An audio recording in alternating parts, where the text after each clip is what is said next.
बिस्मिल्लाहिर्रहमानिर्रहीम। अस्सलाम वालेकुम नाज़रीन। अमीर सिरिया प्रोग्राम दी फ्रंट पेज आऊँ है लैला निसार ऐं मूंसां गॾु स्टूडियोज़ में मौजूद आहिनि सीनियर सहाफ़ी जी एम जमाली साहब। अस्सलाम वालेकुम and welcome to the show. नाज़रीन, अॼु सभ खां पहिरीं फ्रंट पेज ते ख़बर रखंदासीं त छा पाकिस्तान तहरीक इंसाफ़ जे चेयरमैन ऐं अॻूणे वज़ीर आज़म इमरान ख़ान जी गिरफ़्तारी कुझु ई देर में मुतवक़्क़ा आहे। छा इमरान ख़ान गिरफ़्तार थियण वञे पियो? छो त हिन वक़्तु जेकी सूरत हाल असांखे जेके लेटेस्ट अपडेट्स असांजे साम्हूं अचनि पिया उहे इहे ई आहिनि त इस्लामाबाद पुलिस इमरान ख़ान खे गिरफ़्तार करण लाइ ज़मान पार्क पुॼी चुकी आहे ऐं उन खां अलावा DIG ऑपरेशन्स इस्लामाबाद जेके आहिनि इमरान ख़ान जी गिरफ़्तारी जे लाइ बि ज़मान पार्क पहुची चुका आहिनि। त छा हू थोरी देरि में गिरफ़्तार थियण वञनि पिया ऐं जेकॾहिं गिरफ़्तारी थिए पई त उन जा नतीजा छा निकिरंदा? छो त हिन वक़्तु जेके असांखे ख़बरूं मौसूल थियनि थियूं त PTI कारकुननि ऐं पुलिस जे विच में चक्रियूं असांखे नज़र अचनि पियूं ऐं उन खां अलावा असीं जेकॾहिं वधीक तव्हां ताईं ख़बरूं पहुचायूं यकीनन तव्हांजे नॉलेज में बि हूंदो त PTI कारकुननि जो पुलिस ते पथराव बि थियो आहे। छिकताइण वारी सूरत हाल हिन वक़्तु ताईं लॻी पई आहे। थोरी देरि अॻु जी ख़बर बि तव्हांखे असां ॿुधाए वठूं था त रेंजर्स खे बि तलब कयो वियो आहे पुलिस जी मदद करण जे लाइ। त हलूं था जमाली साहब जी तरफ़ ऐं जमाली साहब खां फर्दर इन शइ ते असीं हुनजो तजियो बि वठूं था ऐं का जेकॾहिं ख़बर आहे त जमाली साहब सां शेयर करे वठिजो त छा थोरी देरि में हू वाक़ई में गिरफ़्तार थींदा या ही जेके हिन वक़्तु चक्रियूं हलनि थियूं या शेलिंग बि थी रही आहे इहो अगेन सभु कुछ थी करे ख़त्म करे हर को पंहिंजे घर वापसि हलियो वेंदो। ॾिसो, असां कल्ह बि पंहिंजे प्रोग्राम में चयोसीं त जेकॾहिं आइन ऐं कानून ते अमल दरामद करिणो आहे त पोइ इमरान ख़ान जी गिरफ़्तारी यकीनी आहे। ऐं जेकॾहिं इन केस में इहो हुकुम अदालत ॾिनो आहे, यानी तव्हां अंदाज़ो लॻायो त इमरान ख़ान इहो वाहिद मुल्ज़िम आहे जंहिं ते 80 FIR आहिनि। 80 FIR मां बेशितर में हुन ज़मानत न कराई आहे ऐं जिन जिन केसनि में उनजी ज़मानत आहे उहे मनसूख़ थी वियूं आहिनि, छो जो हू अदालत खे चवंदा आहिनि न त पंहिंजे जूते जी नोक ते रखणु। त इमरान ख़ान जो रवैयो इहो आहे त कहिड़ी बि अदालत उनखे घुराए, चाहे उहा लोअर जुडिशरी हुजे या अदालत उज़मा हुजे, कंहिं बि जुडिशरी जे जज वटि उहो पेश थियण खे पंहिंजी शायदि बेइज़ती सम्झी रहियो आहे ऐं जजनि वटि पेश न पियो थिए। उनजो उज़ुर उहो इहो ॾेई रहियो आहे त उनजी जान खे ख़तरो आहे। जी, हू हिन वक़्तु ताईं चवनि पिया। पाकिस्तान जी तारीख़ जेकॾहिं ॾिसो तव्हां त पाकिस्तान जा तमामु सियासी लीडर्स उन्हनि जे मथां ख़ुदकुश धमाका थिया आहिनि, हुननि खे टारगेटेड गोलियूं हयूं वयूं आहिनि, कुझु खे गोलियूं लॻियूं आहिनि, कुझु हुन मां बची विया आहिनि। पर अॼु ताईं ईअं असां न ॾिठो आहे त कंहिं अदालत कंहिं बि सियासतदान खे घुरायो हुजे ऐं हू अदालत में पेश न थियो हुजे।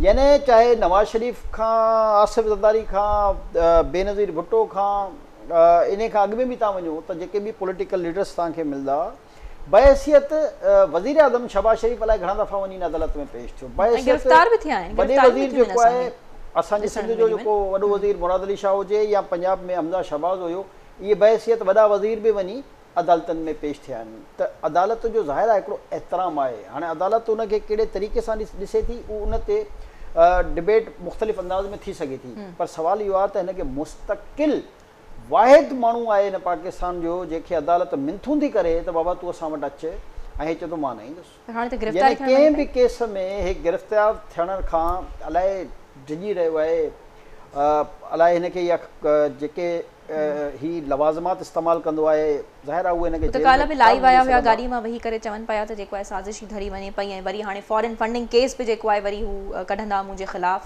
त शायदि हुननि खे आइडिया थी वियो आहे त छा थियण वञे पियो ईंदड़ ॾींहंनि में बि। ॾिसो, 3 केस मां तव्हांखे पहिरियों बि ॿुधायो त हिन जा बिल्कुलु नीट एंड क्लीन साम्हूं पिया आहिनि ऐं जंहिं ॾींहुं इहे 3 केस हलणु शुरू थींदा इन 3 केसनि में हिनखे सज़ा यकीनी आहे। यानी इन 3 केसनि में हिन जे बचण जो को चांस ई कान्हे, जंहिंमें तोशाखाना हुजे, फॉरेन फंडिंग केस हुजे या हिन जी टेरियान वारो हुजे। कल्ह तव्हां ॾिठो त जज साहिबु छा चयो त इहा पिटिशन 2 मिंटनि में फारिग थी सघे थी। तव्हां चओ टेरियान तव्हांजी धीउ आहे या न आहे, ख़तमु, पिटिशन ख़तमु। सही ॻाल्हि आहे। पर हिनखे ख़बर आहे उनजे रिपकशन्स जी, त हे हा चवंदो तॾहिं बि फसंदो, न चवंदो तॾहिं बि फसंदो, छो जो सबूत इन क़िस्म जा मौजूदु आहिनि जो जेकॾहिं हीउ न थो करे तॾहिं बि सज़ा यकीनी आहे, हा थो करे तॾहिं बि सज़ा यकीनी आहे। अहिड़े तरीक़े सां फॉरेन फंडिंग केस आहे, यानी जेके अकाउंट्स हुन में जिन अकाउंटनि जी ट्रांज़ेक्शन थी आहे उहे मुल्क पाकिस्तान में ॿियनि मुल्क उन्हनि अकाउंटनि जी ट्रांज़ेक्शन आहे जिन जा सबूत मौजूदु आहिनि। अहिड़े तरीक़े सां तोशाखाना आहे त जेकॾहिं तव्हां ॾिसो ॿिया हाणे अची विया न, हर सियासी लीडर जी अची वई आहे डिटेल, फलाणे गाॾी वरिती, फलाणे घड़ी वरिती, फलाणे क्लैशिनकोफ वरिती, फलाणे जो का मौजूदा सदर जी, ठीकु आहे, सभिनी जी अची वई आहे न।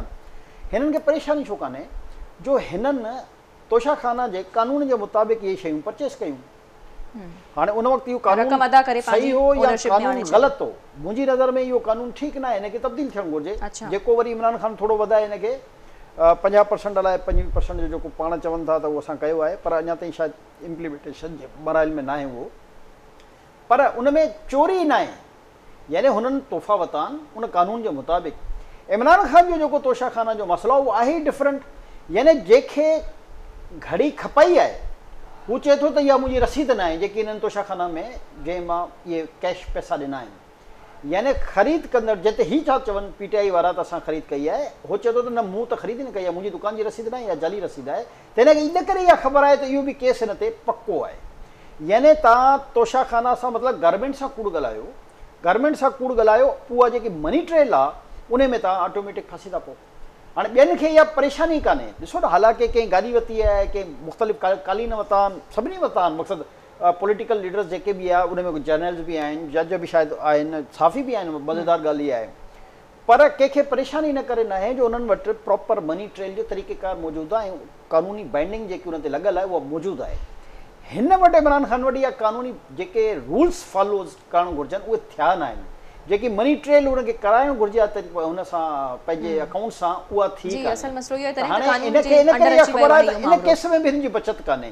हाणे अदालत हिन जा वारंट कैंसिल कया, भई जॾहिं तव्हांजा वारंट कैंसिल थिया आहिनि त तव्हां पाण वञी अदालत में पेश थी वञो न, एॾो तमाशो मुल्क में करण जी कहिड़ी ज़रूरत आहे।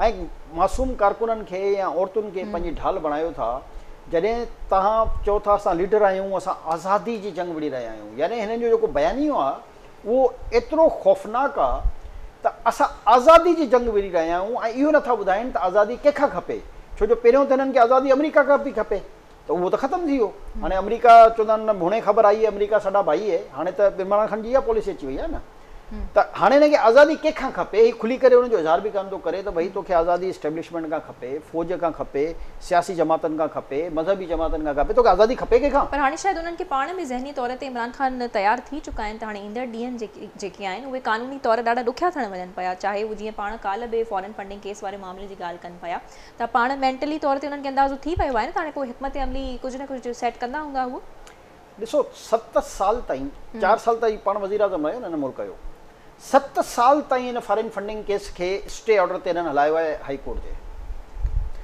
छो हलायो आहे? न त एज़ वज़ीर आज़म जॾहिं पाण हुयो त हिन केस खे डिस्पोज ऑफ पिया कराए सघनि त बाबा हिन में कोई खुर्दबुद कान थी आहे, असां नीट ऐं क्लीन आहियूं। मसइलो इहो आहे त दिलि जी चोरी, हिननि खे ख़बर आहे त असां जेके चोरियूं कयूं आहिनि, छो ॾिसो पहिरियों त साकिब निसार जेको हिननि खे हिकिड़ो सर्टिफिकेट ॾेई छॾियो जितां उहो मुकिरी वियो, त मां हिनखे पूरो सादिक ऐं अमीन करार न ॾिनो। मां सादिक ऐं अमीन अधु हूंदो आहे या सादिक अमीन हूंदो आहे या न हूंदो आहे, पर बहरहाल हू पंहिंजे बयान तां मुकिरी वियो।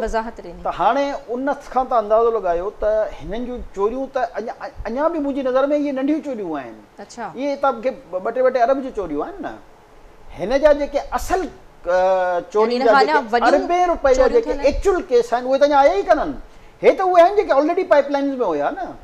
ॾिसो हिन जो जेको सभ खां वॾो करप्शन जो केस आहे उहो आहे मालम जपा, ॿियो नंबर ते जेको हिन जो केस आहे उहो आहे बिलियन ट्री, टियों जेको हिन जो केस आहे उहो आहे मेट्रो पिशावर, चोथों हिन जो केस आहे जेको रिंग रोड लाहौर। हाणे उहे आहिनि अरबे खरबे रुपए जी करप्शन। इन खां अलावा हिकिड़ो ॿियो केस आहे जेको अञा मंज़र आम ते न आयो आहे मुंहिंजे हिसाब सां, थोरी घणी ज़रूरु हुन ते ॻाल्हि ॿोल थी आहे। डायरेक्टली इमरान ख़ान इन्वॉल्वड आहे, हुनजो नुक़सान इमरान ख़ान खे अल्टीमेटली पहुचंदो या ही पाण ई पर्सनली इन्वॉल्वड आहे? ॾिसो इमरान ख़ान ऐं हुनजी पार्टी जा जेके चङा मुड़ुस आहिनि, जंहिंमें हिननि जो वज़ीर दिफ़ा शामिल हुयो, KPK जो पहिरियों इहो वज़ीर हुयो, जेके हिन जा मुख़्तलिफ़ ॿिया मिनिस्टर्स आहिनि उहे सभु हुन में शामिल आहिनि। यानी उहे जेके एतिरा वॾा केस जिन जी असां ॻाल्हि करे रहिया आहियूं, मूंखे यादि आहे DG नैब फरमानुल्ला ख़ान हुयो पिशावर जो, जंहिं इहो केस खोलियो त उन वक़्तु हिन जो जेको प्रिंसिपल सेक्रेटरी हुयो आज़म ख़ान, उनखे थ्रेट कया त हिन केस खे बंदि कर। त बहरहाल हुन जॾहिं हुन केस खे बंदि करण खां इनकार करे छॾियो त छो जो एहतिसाब जो वज़ीरनि जो पंहिंजो शहज़ाद अकबर उन जेको आहे उन फरमानुल्ला खे KP मां ट्रांसफ़र कराए ऐं बलोचिस्तान जेको आहे उनखे शिफ्ट करे छॾियो। त हिन जी पंहिंजी हुकूमत जी ॻाल्हि आहे, यानी पंहिंजूं फाइलूं बंदि कराइण जे लाइ जेकॾहिं को ऑफिसर हिननि जे प्रेशर में न आयो त उन खे खणी जेको आहे हिननि ट्रांसफर करे छॾियो। त इहो आहे हिननि जो करेक्टर। ऐं हे ॻाल्हि कंदा आहिनि मुल्क में सदाकत जी, अमानत जी, ईमानदारी जी, इंसाफ़ जी। त हे पाण हिननि खे ख़बर आहे त हिननि जो वार वार करप्शन में ॿुॾल आहे। हे जेके हींअर के उलझाए छो रखियो आहे हिननि हिन में सिर्फ़ु फॉरेन फंडिंग ते, तोशाखाना में ऐं हर दफ़े ई करे हिनखे ख़बर आहे त जेकॾहिं उहे केस खुलंदा त अवाम जूं अखियूं खुली वेंदियूं। त एतिरी करप्शन जेकी PTI जे दौर में थी आहे पाकिस्तान जी तारीख़ जी के हुकूमत में न थी हुई।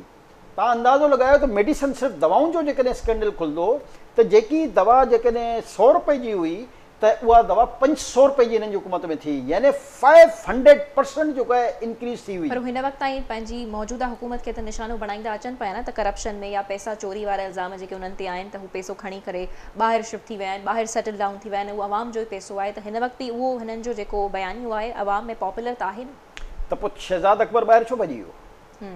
ॾिसो पोइ इहा फराग गोगी ॿाहिरि छो भॼी वई? हाँ, पर उहो सिमिलर क्वेश्चन असां ॿियनि जमातुनि खां बि करे सघूं था। हे इहो ई चवंदो न त अची पेश थियनि, हिन जो त इहो ई बयानियो आहे न त कानून सभिनी लाइ बराबरि, अची अदालतुनि खे मुंहुं ॾियनि, केसिस खे इहो ई आहे न। अरे भई तूं पहिरियों पाण त अदालतुनि खे मुंहुं ॾे। ॿियनि ते इहो ई इल्ज़ाम हो त हुसैन नवाज़ भॼी वियो, हसन नवाज़ भॼी वियो, फलाणो भॼी वियो, इहो ई इल्ज़ाम हो न। त पोइ फराग गोगी खे तूं छो भॼायो? शहज़ाद अकबर खे छो भॼायो? इन जी अञा पूरी हिकिड़ी तवील तव्हांखे लिस्ट मिलंदी जेके हिन वक़्तु कुझु रूपोश आहिनि। एतिरो टाइम लॻो वियो आहे, तव्हांखे नथो लॻे त हीअ त पोइ केसिस सॼी ज़िंदगी हलंदा पिया। बहरहाल पोइ हाणे गिरफ़्तारी जो छा सीन आहे? छा ही चक्रियूं बसि पयूं हलंदियूं या गिरफ़्तारी वाकई में थोरी देरि मुतवक़्क़ा आहे? हलंदा आहिनि न। जेकॾहिं पीपल्स पार्टी ते नून लीग केस दाख़िल कया 88 में त अॼु ताईं हली रहिया आहिनि। जेकॾहिं वरी पीपल्स पार्टी जी हुकूमत में नून लीग वारनि ते केस ठहिया त उहे बि हली रहिया आहिनि। हर ये केस वाइट कलर क्राइम जो जेको केस हूंदो आहे उहो उनजी मुद्दत हलण जी तमामु घणी हूंदी आहे, छो जो उन में ज़ाहिर आहे प्रूफ करणु तमामु ॾुखियो कमु। उन दौरान पार्टीज़ त मिली बि वञनि पियूं। ईअं थींदो आहे, पार्टियूं जीअं पीपल्स पार्टी हिननि जा पहिरियों हिक ॿिए ते केस कराया हाणे मिलियल आहिनि। पर मां इन ते एतिराज़ कान कंदो आहियां त सियासतदान पाण में वेही करे हिक ॿिए सां टेबल टॉक करे जेकॾहिं मुल्क जी मईशत खे बहितर कनि, मुल्क जी गवर्नेंस खे बहितर कनि त उन सां असांखे वधीक फ़ाइदो थींदो। दुनिया जो अहिड़ो कोई मुल्क न आहे जंहिंमें करप्शन कान्हे। दुनिया में मक़सदु तव्हां कहिड़े बि मुल्क जो नालो खणो त तव्हां इहो न चई सघंदा त हिन मुल्क में करप्शन न आहे, चाहे उहो बादशाहनि जा मुल्क आहिनि या किथे डेमोक्रेटिक गवर्नमेंट्स आहिनि, हर जगह ते करप्शन आहे। पर हिकिड़ो तरीक़ेकार आहे, हिते असां वटि गवर्नेंस न हुजण जे करे ऐं कमु करण जी नियत न हुजण जे करे ऐं मईशत जो डाउनफॉल हुजण जे करे, एग्रीकल्चर जी घटिताई जे करे असां ॿियनि इशूज़ में इलाही जकड़ियल आहियूं। प्लस जेके असां ते कर्ज़, छो जो हाणे रोज़ जे हिसाब सां चढ़ंदा था वञनि, वधंदा था वञनि, त उन्हनि जी मुश्किलात जे करे जेको आहे असां फाथल आहियूं न। जेकॾहिं गवर्नेंस सुठी हुजे ऐं इहे मसइला सही हलंदा वञनि त करप्शन कंहिंखे ख़बर बि कान पवंदी, नज़र बि कान ईंदी। मसइलो इहो आहे त असां इन जे गिर्द घुमी रहिया आहियूं। असांखे पंहिंजो जेको फोकस हुजणु घुरिजे त हिन मुल्क जी इकोनॉमी खे स्टेबिलिट करण लाइ जेको आहे कहिड़ा उपाउ वरिता वञनि, तव्हांखे काई पॉलिसी नज़र न ईंदी, चाहे पुराणी हुकूमत आहे चाहे हीअ हुकूमत आहे। कंहिं बि फील्ड में तव्हांखे प्रॉपर पॉलिसी नज़र न अची रही आहे। कंहिं बि फील्ड में तव्हांखे उन फील्ड जा एक्सपर्ट माण्हू लॻल नज़र न ईंदा हूंदा। कंहिं बि फील्ड में तव्हांखे कमु कंदड़, चाहे उहो कमरो आहे या पॉलिटिशियन आहे, उहो इंट्रस्ट कान थो वठे त जंहिं शोबे में उनखे लॻायो वियो आहे त उन शोबे में जेकॾहिं उनजी का महारत आहे त उन महारत खे उहो इस्तेमालु करे। हिते उहा सोच ख़तमु थी वई आहे। बेसिकली जेसि ताणी असांखे पंहिंजी सियासतदान ऐं कामूरा पंहिंजी सोच तब्दील न कंदा, पंहिंजो तरीक़ेकार तब्दील न कंदा, तेसि ताणी मुल्क तरक़ी नथो करे सघे। इहे केसिस पिया हलंदा, चाहे इमरान ख़ान ते आहिनि, असद ज़रदारी ते आहिनि, नवाज़ शरीफ़ ते आहिनि, शहबाज़ शरीफ़ ते आहिनि, मरियम नवाज़ ते आहिनि, जंहिं ते बि केस आहिनि इहे तव्हां यकीन कयो ही हुकूमत बि हली वेंदी, वरी बि तव्हां ॾिसंदव त इहे केस पिया हलंदा पिया। पोइ जमाली साहब हाणे जो जेको आहे असां छा एक्सपेक्ट कयूं? छा अॼु यकीनी आहे इमरान ख़ान जी गिरफ़्तारी? छो त हिन वक़्तु हेडलाइंस में जिते किथे ख़बरूं जेके आहिनि इहे ई हलनि पियूं त छा इमरान ख़ान गिरफ़्तार थियणु वञे पियो ऐं केतिरी देरि मुतवक़्क़ा आहे? छा हीअ जेकी हिननि हरकत कई आहे PTI वारनि त पथराव, पुलिस खे डंडा, कुझु माण्हू जेके आहिनि उहे ज़ख़्मी बि थिया आहिनि, जेकी इतला आहे। त मां उहो ई चवां थो त इन खां अॻु में तारीख़ में असांखे इन क़िस्म जो वाक़ियो नथो नज़र अचे। जेकॾहिं कंहिं बिलावल हाउस तां गिरफ़्तारियूं थियूं, तव्हांखे इन क़िस्म जी हरकत नज़र करे न आई हूंदी। नवाज़ शरीफ़ वारनि खे जाती उमरा तां वञी गिरफ़्तार कयूं, तव्हांखे इन क़िस्म जी हरकतूं नज़र न ईंदियूं हूंदियूं। हाणे इहे वाहिद पार्टी आहे, मां उहे चवंदा न जीअं को हिकिड़ी सेल्फिश पार्टी हुजे न, जेको जंहिं लीडर खे इहा परवाह न हुजे त मुंहिंजे कारकुननि ते जेको आहे हिन जो इम्पैक्ट छा पवंदो। हाणे हिनखे कहिड़ी परवाह आहे, हीअ त अञा ताईं लिखियो वेठो आहे न, ऐं पाण खे कॾहिं हिनखे को चए थो त हीउ कूओ आहे, कॾहिं को चए थो गिदड़ आहे, कॾहिं अलॻि अलॻि हिनखे ख़िताबात मुख़्तलिफ़ जमातुनि जा लीडर ॾेई रहिया आहिनि न, पर जेकॾहिं बहादुरी सां दिलेरी सां गिरफ़्तारी ॾे आहे त छा थिए हा। हिन वक़्तु बि त तमामु जमातूं इमरान ख़ान की इहे चई रहियूं आहिनि त तव्हां गिरफ़्तारी ॾेई छॾो ऐं कारकुन पोइ बाद में पुरअमन एहतजाज करे वठनि। त एहतजाज त सभिनी जो हक़ आहे न, हर पॉलिटिकल पार्टी खे दफ़ेड़ क्रिएट करण पुलिस ऐं कारकुननि जे विच में पुरअमन तरीक़े सां आईन पाकिस्तान जे मुताबिक़ पंहिंजी एहतजाज करे सघनि था। एहतजाज खे त कॾहिं बि कोन रोकींदो आहे, पर इहो जेको एहतजाज तव्हांखे नज़र अची रहियो आहे इहो इनखे छा असां एहतजाज चवंदासीं। इमरान ख़ान ताईं कारकुन जेके आहिनि उहे रसाई बि नथा ॾियनि जेके पुलिस हिन वक़्त ताईं हुते मौजूदु आहे। ॾिसो रसाई त मां जीअं चयो त को मसइलो कान्हे, पुलिस ऐं लॉ एनफोर्समेंट एजेंसीज़ अवॉइड कंदियूं आहिनि त जेके बेगुनाह ऐं मासूम माण्हू आहिनि उहो को वॾो नुक़सानु न थिए। न त तव्हांखे यादि हूंदो लाल मस्जिद ते बि ऑपरेशन थियो हुयो, यानी जिते क़ुर शरीफ़ जो दर्स ॾिनो वेंदो हुयो ऐं कुझु अहिड़ियूं तस्वीरूं ॾेखारियूं वयूं, कुझु हथियारबंद यानी की ॾेखारिया विया। हाणे सच कूड़ मां अॼु बि चवां थो अलाह खे ख़बर, ठीकु आहे, पर जंहिं तरीक़े सां ऑपरेशन कयो वियो, जेकॾहिं वाक़ई उते एतिरा हथियार हुया, छो जो असां अञा ताईं उन बारे में कंहिं तस्दीक न कई आहे, इहे जेके मीडिया ते ऐं कुझु तालिब इल्मनि जे हथनि में कुझु हथियार ॾिठा विया उनखे बुनियादु बणाए करे जंहिं तरीक़े सां लाल मस्जिद में ऑपरेशन कयो वियो, मां या अञा तव्हांखे गारंटी सां थो चवां जेकॾहिं को सिंधी बरोच को लीडर हुजे हा ऐं उहो अदालत जे साम्हूं पेश न थिए हा न, त तव्हांखे अदालत जो रवैयो बि अजीब ग़रीब लॻे हा ऐं तव्हांखे जेका ई कानून नाफ़िज़ कंदड़ इदारनि जो जेको रिएक्शन हुजे हा उहो बि इंतहाई ख़ौफ़नाक ऐं ख़तरनाक गेलींदा, घसीटंदा, जेको आहे उनखे अरेस्ट बि कंदा, उन ते ॿिया केस बि ठोकींदा, इहे अदालतूं वरी उनखे जेको आहे ज़मानतूं बि न ॾियनि हा।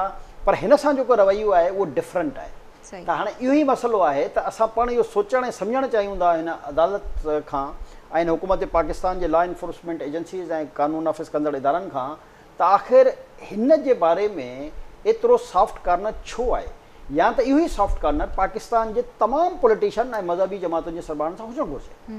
जेके बि सियासत में आहिनि हिन वक़्तु सभिनी सां उहो ई सलूक हुजणु घुरिजे। पर तव्हांखे जेकॾहिं को सिंधी या को बरोच लीडर को चैलेंज करे थो त तव्हांखे अकबर बुगटी जो किसो यादि हूंदो त उनखे कहिड़े तरीक़े सां शहीद कयो वियो। अहिड़े तरीक़े सां हिते सभई मिसाल मौजूदु आहिनि त यानी की ॿी क़ौमियतूं जंहिंजे करे असरदारी बि चओ त हिननि जा असांजे डोमिसाइल जो फ़र्क़ु आहे, ज़ाहिर आहे अंदरि इहे ॻाल्हियूं मौजूदु आहिनि, माण्हू फील थो करे भई आख़िर छो असांखे जेको आहे उहो ही डोमिसाइल सिंध जो या बलूचिस्तान जो आहे त असांजो ईअं लाशूं जेको आहे रोडनि ते पयूं आहिनि, हेलीकॉप्टरनि खां जेको आहे नौजवाननि जूं लाशूं उछलियूं थो वञनि ऐं हीअ जेको आहे वेठो आहे इनखे जेको आहे अदालतूं घुराए घुराए थकिजी पयूं आहिनि, 80 खां वधीक केस सचा या कूड़ा इहो मां उन ते बहस नथो करणु चाहियां, पर हिकिड़ो मुलज़िम आहे, हिकिड़ो मुलज़िम खे जेकॾहिं अदालत घुराए थी आहे उनजी हर दफ़े ज़मानत कैंसिल थी करे त हू जेको आहे पेश थियण खां इनकारी आहे ऐं जॾहिं लॉ एनफोर्समेंट एजेंसी उते पहुचनि थियूं त उन्हनि सां वरी माॾो अटकाए थो वञे। आख़िर छो, वजह छा आहे, केरु आहे इन जे पुठियां? का न का अहिड़ी कुवत त ज़रूरु आहे जेके इन सभिनी शयुनि खे मॉनिटर करे रही आहे ऐं जंहिंजो बेनिफिशरी इमरान ख़ान आहे। अच्छा, इहा ॾाढी इंट्रेस्टिंग ॻाल्हि आहे त का न का शइ आहे त जमाली साहिबु उहा छा मंज़र आम ते नथी अची सघे या बसि उनखे सम्झण ई असां सभिनी जे लाइ बहितर आहे? ॾिसो, मुंहिंजो जेको मां पंहिंजो तव्हांखे अंदाज़ो ॿुधाए सघां थो, हिकु त जुडिशरी जो हिकिड़ो पूरो ग्रुप आहे जंहिंमें मुख़्तलिफ़ आला अदालतुनि खां वठी हेठि अदालतुनि ताईं जज वेठा आहिनि। छो जो जजनि जी ॾिसो पहिरें ज़माने में बाइंडिंग हूंदी हुई त जज जी फैमिली जेको आहे उहो कंहिं पॉलिटिक्स में हिसो न वठंदी। बदकिस्मती सां हींअर जजनि जा जेके आहिनि न्याणा भेणिया दामाद भेणियूं धीअूं ॿार जेके आहिनि उहे मुख़्तलिफ़ यानी की इन सियासत में ख़ासि तौर ते जेको आहे उन्हनि जो तालुक़ु जेको आहे न PTI, छो जो इहा अहिड़ी जमात हुई न जंहिंमें हर कंहिंखे उहिदो ऐं सीट मिली पियो वञे आसानी सां, त उहे उन्हनि इनखे जॉइन कयो। ॿियो जेको आहे एस्टेब्लिशमेंट जो हिकिड़ो तबिको आहे जेको काफ़ी तइदाद में रिटायर जेके फ़ौजी आहिनि उन्हनि जी हिकिड़ी वॾी तइदाद आहे जिन खे सियासत जो शौक़ु आहे। छो जो फ़ौजी ज़ाहिर आहे हाणे वीचारो उनखे को पुछे कान थो जॾहिं उहो रिटायर थी वञे, त हाणे उन्हनि खे बि वॾो सियासत जो शौक़ु हुयो, त उहो हिकिड़ो तबिको जेको आहे रिटायर फ़ौजियुनि जो उनजी बि तइदाद जेको आहे काफ़ी इन सां इमरान ख़ान खे सपोर्ट करे रही आहे। त ज़ाहिर आहे जेके रिटायर वरी फ़ौजी हूंदा आहिनि उन्हनि जा मुख़्तलिफ़ कोर्समेट हूंदा आहिनि, बेजमेट हूंदा आहिनि, रूममेट हूंदा आहिनि, कंहिं न कंहिं तरीक़े सां उन्हनि सां वास्ता हूंदा आहिनि। त थी सघे थो इहो मां पंहिंजो अंदाज़ो ॿुधाए सघां थो त कंहिं न कंहिं इन फोरम मां बि उनखे जेको आहे ऐं उनजो तव्हांखे प्रूफ इहे नज़र ईंदो त उन सिलसिले में कुझु हाज़िर सर्विस फ़ौजी बि अरेस्ट आहिनि अञा ताईं, ऐं कुझु जेको आहे उहो रिटायर फ़ौजी बि अरेस्ट थिया ऐं बहरहाल कुझु ॿाहिरि आहिनि। त इहो जेको तबिको आहे जेको पंहिंजो पाण खे अकुले कुल बि सम्झंदो आहे, पावरफुल बि सम्झंदो आहे, ऐं उहो सम्झंदो आहे त मुल्क ठहियो हुनजे लाइ आहे, त उन तबिके जी हिकिड़ी जेकी मख़सूस तादाद आहे उहा इमरान ख़ान जे पुठियां। ऐं जेकॾहिं इहो तबिको उन शख़्स जो इमरान ख़ान साहब जो जेकॾहिं साथ ॾिए बि थो, त छा जमाली साहब इमरान ख़ान में का अहिड़ी क्वालिटी आहे, कहिड़ियूं स्किल्स आहिनि जंहिंजे नतीजे में हुननि जो साथ ॾियनि पिया, या उनजे पोयां छा कारण थी सघे थो, या इनखे असां नेगेटिवली ॾिसूं? ॾिसो, काई बि जॾहिं पार्टी मैदान में ईंदी आहे त ज़ाहिर आहे जॾहिं शुरू में ईंदी आहे त उन में तमामु घणियूं अपॉर्चुनिटीज़ हूंदियूं आहिनि, चाहे उनजो तंज़ीमी स्ट्रक्चर न हूंदो आहे, न नेशनल सतह ते हूंदो आहे न इंटरनेशनल सतह ते हूंदो आहे, त हू आसानी जेको आहे मुख़्तलिफ़ माण्हुनि खे एडजस्ट करे वेंदा आहिनि मुख़्तलिफ़ उहिदनि में तंज़ीमी सतह ते।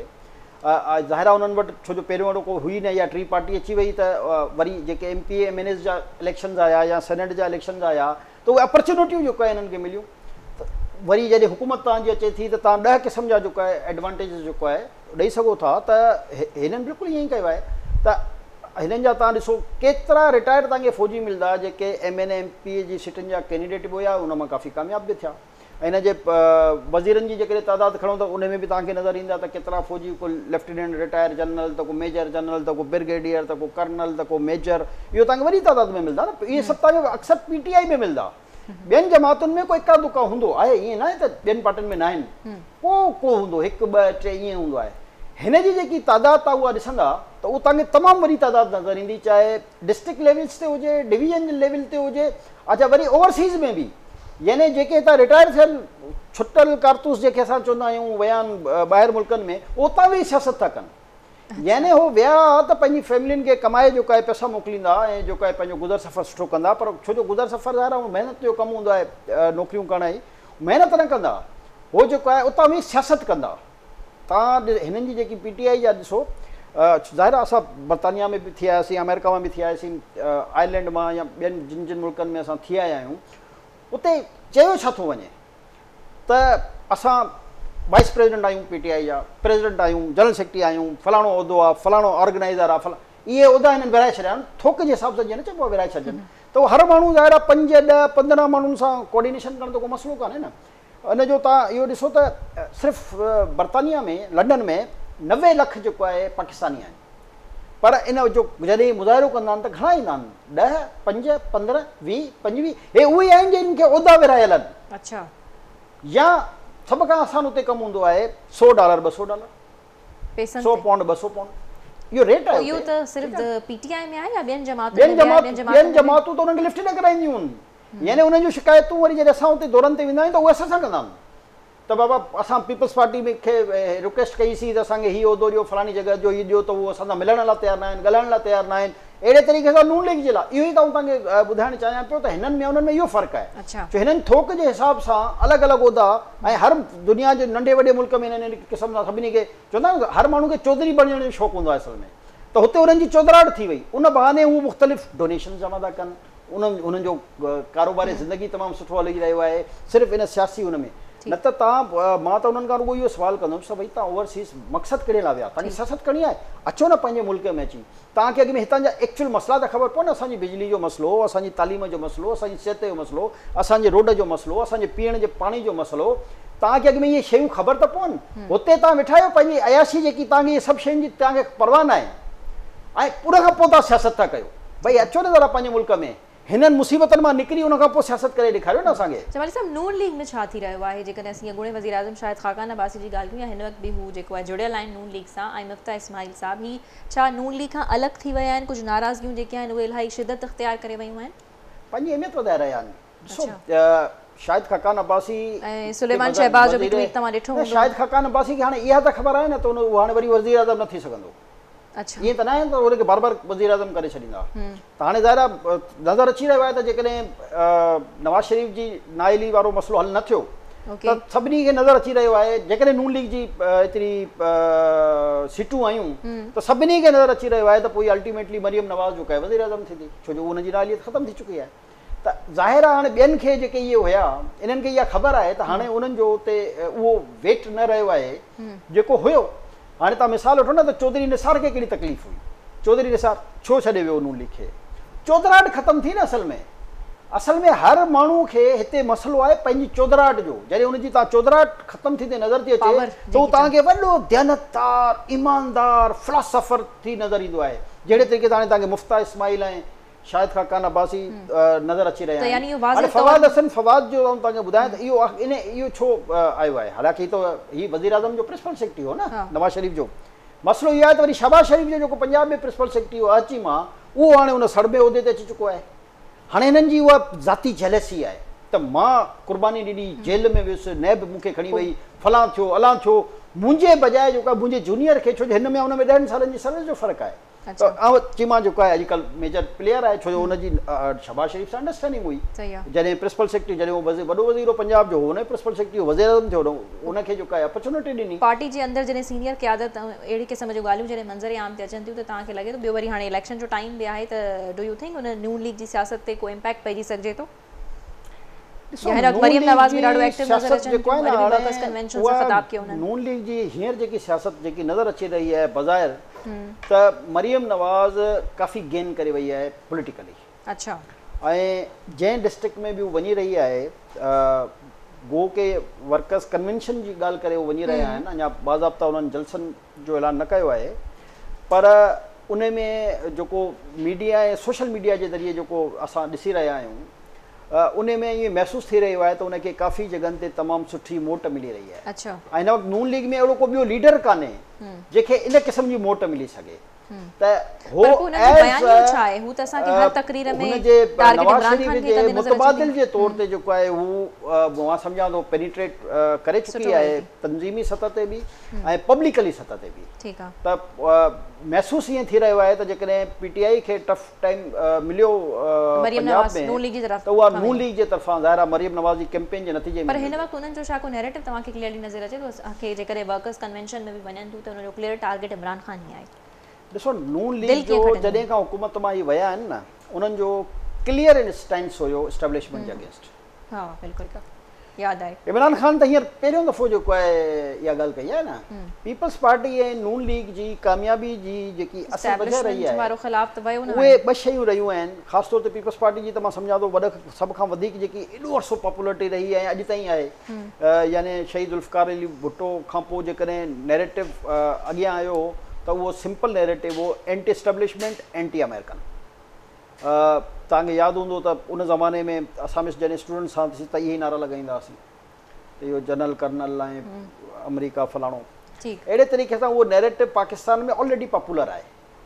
त इमरान ख़ान शुरू में उन नैरेटिव खे बाए कयो, उनखे बाए करे, पर हुन ॾिठो त हाणे इहे नैरेटिव जो त नुक़सानु घणो थी वेंदो, छो जो इंटरनेशनल ऐं इन में कूड़ हुयो।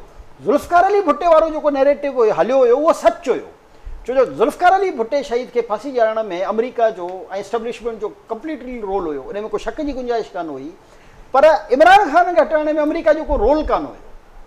हाणे इहो नैरेटिव जेको आहे चो त जेकॾहिं थोरो वधीक हलंदो त उन जा रिपरकशन्स तमामु ख़तरनाक हूंदा त हिन मिंथू मेड़ूं करे कंपनियूं वंपनियूं हायर करे पंहिंजा तालुका जेको आहे ख़ुशगवार करे छॾिया। उनखां पोइ वरी जॾहिं हिन ॾिठो त हाणे इहो वॾो मसइलो थी वेंदो, उनखां पोइ हिन हिकिड़े माण्हू खे टारगेट कयो जंहिंजो नालो जनरल बाजवा। जनरल बाजवा खे जेको आहे टारगेट करे हाणे हुन ॾिठो त वरी मिंथू करणु लॻी वियो मौजूदा एस्टेब्लिशमेंट खे।